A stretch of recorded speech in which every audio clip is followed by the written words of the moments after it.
பொதுப்பணித்துறையில் 1615 காலி பணியிடங்களை நிரப்ப நடவடிக்கை. அமைச்சர் ஏவ வேலு.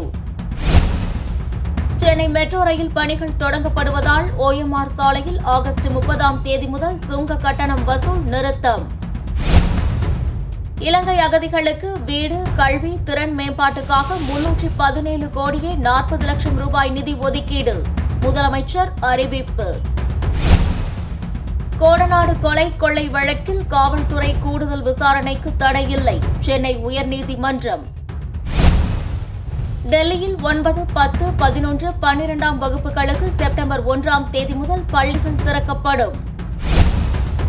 காபூலில் நிகழ்ந்த வெடிகுண்டு தாக்குதல் தீய மனிதாபிமானமற்ற செயல்.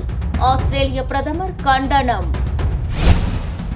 கடந்த ஆட்சியில் சென்னை கூடுவாஞ்சேரி மீஞ்சூர் வெளிவட்ட சாலை அமைத்ததில் 1886.40 கோடி நஷ்டம். மேகதாது அணை கட்ட கர்நாடக அரசு வழங்கிய திட்ட அறிக்கையை ரத்து செய்ய மத்திய நீர்வள ஆணையத்திற்கு உத்தரவிடக் கோரி தமிழக அரசு உச்சநீதிமன்றத்தில் மனு.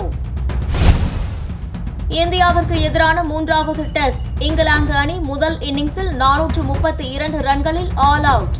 இந்தியாவை விட 354 ரன்கள் முன்னிலை பெற்றது. தமிழகத்தில் அடுத்த 4 நாட்களுக்கு கனமழை தொடரும். வானிலை ஆய்வு மையம். செய்திகளை உடனுக்குடன் தெரிந்து கொள்ள www.toptamilnews.com